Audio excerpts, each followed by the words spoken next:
So who is the author of the book of Isaiah? Now we'll see something about the author in this class, in this session.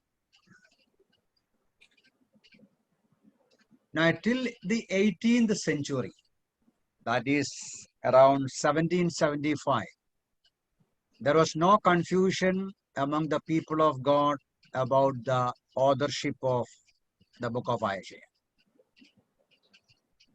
But we see from 1775 onwards, there was, questions, especially because certain people, they began to say chapter 1 to 39 is written by one Isaiah, 40 to 66 is written by another Isaiah. Now I'll go to the details later on. Why do they say that? And somebody else said chapter 40 to 54 was written by a second Isaiah, 55 to 66 was written by a third Isaiah. So that is interesting to consider. We'll see why do they say that. So when we think about the authorship of Isaiah, till 18th century, there was no confusion. The traditional view was Isaiah, one Isaiah wrote it. But from 1775, certain people began to question it. They say one Isaiah, not only one Isaiah, two Isaiah or three Isaiah wrote the book of Isaiah that we have today. But what we believe is book of Isaiah was written by one Isaiah.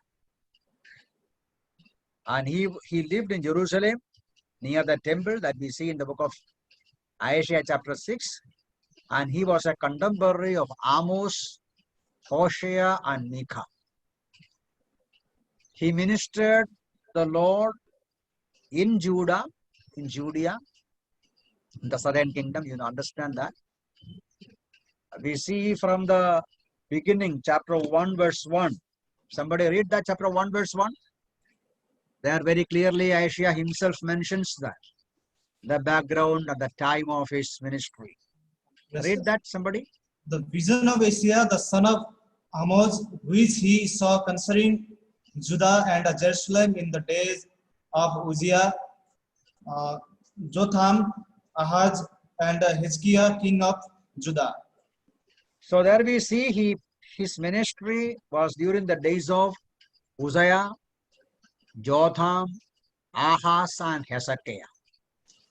They were the kings in the southern kingdom.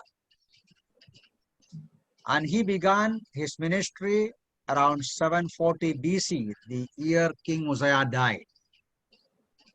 And that also we shall consider in detail later on. At that time, Isaiah was around 20 years old and he ministered till 686 BC and died at the age of around 75 or 80 after ministering around half a century. So that is a summary of, that is about the summary of the author. Now we need to consider in brief 5 things about Isaiah. Are you listening? Yes, sir. Okay, 5 things about Isaiah. Number 1, very interesting to see Isaiah's name ends with IAH, IAH. That IAH is standing for Yahweh. Yahweh.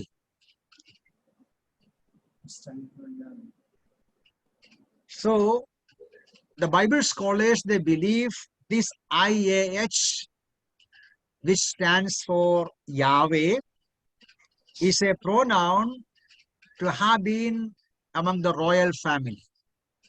For example, we have Uzziah, we have Amaziah, and we have such many. They were of royal family. So the first thing we can notice is Isaiah was a man from the royal family. That means family of the kings. Now you see chapter 7 verse 3. Chapter 7 verse 3 read. Yes, sir. Chapter 7 verse 3. Then the Lord said to Isaiah, "Go out now to meet Ahaz, you and Shir Joseph, your son, and the end of the aqueduct from the upper pole on the highway to the Fuller's Yeah, field." that's enough. Now there you see, Isaiah is able to go and meet the king. Which king? Ahaz. Easily. So that means Isaiah had easy accessibility to the courts and palaces. So the tradition says, what the tradition says is, his father Amos, as he refers in the first chapter 1, Amos, not the prophet Amos, his father Amos was the brother of Amaziah. Now if that is right, Isaiah was first cousin to Uzziah. Did you understand that? Yes, sir. According to the tradition, the father of Isaiah, his name is Amos, he was the brother of King Amaziah. Now, if that is true, in that case, Isaiah was first cousin to Uzziah. So that is the first thing to remember. Isaiah was a man of royal blood. Sir, brother of Yes. king. Okay. Sir, Yes. brother of king. Cousin brother of King Amaziah. Okay, sir. Sorry. He was brother of King Amaziah. That means Isaiah's father was brother of King Amaziah. Did you understand? Yes, sir.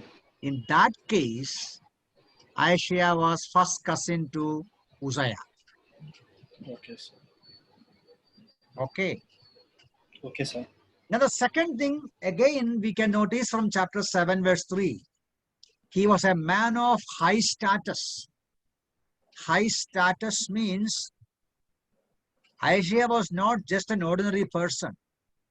He lived in Jerusalem most of his life, and he held a high rank in political and religious affairs of the nation, and maybe even as a counselor to the king.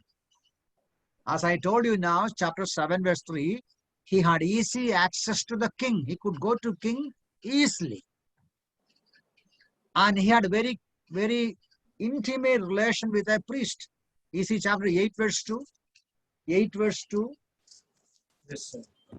And I will take for myself faithful witnesses to record Uzziah and priest, Uzziah the priest, and Zechariah the son of Jeberechiah. Yeah. So that means he had very intimate, relation with the priest, Uriah. And we understand, later on we shall see, he had greatest influence on King Hezekiah and even the whole of Judah, southern kingdom. We understand in chapter 37, just see chapter 37, chapter 37, verses 1 and 2. Just Verses read. 1 and 2. Yeah, 37 verse 1 and 2. And so it was when King Hezekiah heard it that he tore his clothes, covered himself with sackcloth, and went into the house of the Lord. Then he sent Eliakim, who was over the household, Sivana, the scribe, and the elders of the priest, covered with sackcloth, to Isaiah the prophet, the son of Amoz. You see, there we see Hezekiah, the king, when he wanted guidance from the Lord. There was a crisis. There was a crisis about the threat from the enemy. And Hezekiah wanted the guidance and leading from God. And Hezekiah sending a delegation to Isaiah. Understand? A delegation of the highest officials to Isaiah to ask him what to do. You pray about it. Now that we see in 2 King also, chapter 19. So we see Isaiah was a man of high status, and he could easily reach or connect with the king, and he used to give counsel to the king. And we understand the Isaiah's authority increased because of the deliverance God gave to Jerusalem from the hands of the Assyrians. Now Isaiah told Hezekiah, don't worry, God will fight for us. So Isaiah could, intervene, and Isaiah could counsel Hezekiah properly, and we see God delivered Jerusalem from the hands of the Assyrians.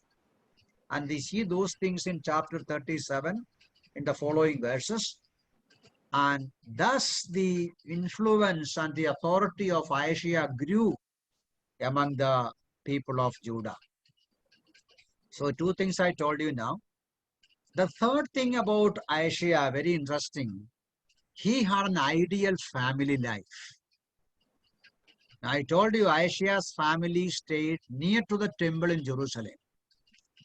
And he had a very exemplary life. And he and his family lived a testimonial life. Now you see chapter 8 verse 3. Read somebody Isaiah 8:3. Then I went to the prophetess, and she conceived and bore a son. Then the Lord said to me, call his name Maser, Maharshalal Hashbaz. Yes, sir. Maharshalal Hashbaz. Now, you read there in chapter 7:3, I think. Just see.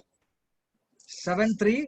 Yes, sir. Then the Lord said to Isaiah, Isaiah, go out now to meet Ahaz, you and Sir-Jashub, your son, and the end of the aqueduct from the upper pool on the highway to the floors field.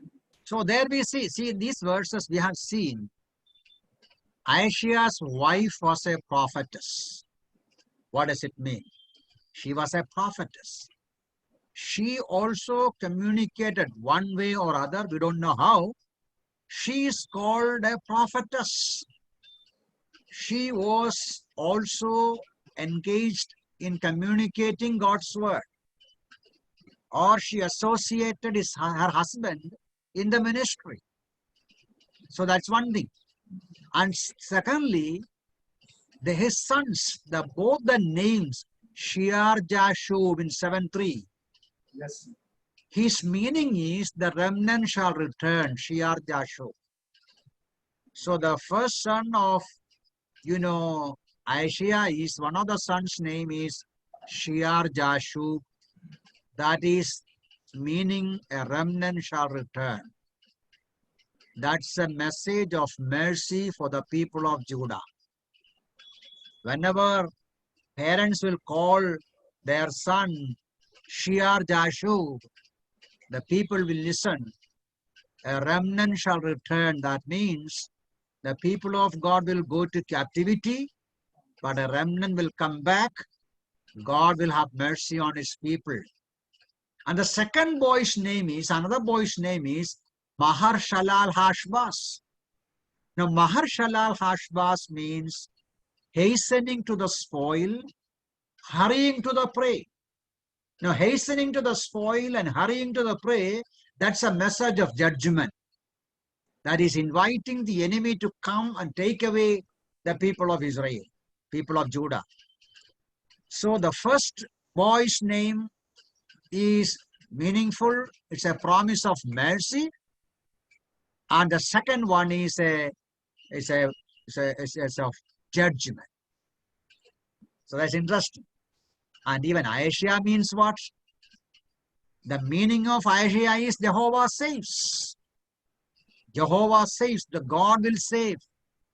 And that is the way he lived. So we see here the point that I'm making is Isaiah had an ideal family life. He and his family lived for God. His wife is a prophetess. 2 sons had names that is significant, communicating God's message of promise and judgment to the people of Judah. That's why he himself says in chapter 8:18. Now you read the 8:18. Yes, sir. Read. Here am I and the children whom the Lord has given me. We are for sign and the wonders in Israel from the Lord of hosts who dwells in Mount Zion. We are, here am I, the children whom the Lord has given me. We are for signs and wonders in Israel from the Lord of hosts. So we read there, he and his family truly live for God as a sign and as a wonder. They as a family communicated the message of God through his words and deeds and even by his life and appearance. So that is the third thing about Isaiah. The fourth thing we can understand, he had a very profitable ministry. Now, when we read the book of Isaiah and when we consider his life and preaching and his messages, we understand that his ministry was very profitable. Very effective was the ministry. He fulfilled his duty through oral and written ministry, through preaching and writing. His prayers and counseling was very effective for Hezekiah. And he had very clear understanding of God's way of salvation and about the Savior, the Lord Jesus, the Messiah. And that's why Bible students call him, he is the evangelical prophet or the prince of the Old Testament prophets. He is called the prince of the prophets, prince of the Old Testament prophets or evangelical prophet because he spoke more on Messiah, the Lord Jesus. And his writings also showing he was an able writer. And we will see that maybe later on. And we understand from 2 Chronicles, even he wrote some biographies. Maybe read that 2 Chronicles 26:22. 2 Chronicles 26:22. Yes, sir. Now the rest of the acts of Uzziah from first to last, the prophet Isaiah, the son of Amos, wrote. Yeah. So prophet Isaiah son of Amos wrote. So we read there, he wrote biographies. And the same thing we see in 32:32 also. Maybe read 32:32. Yes, sir.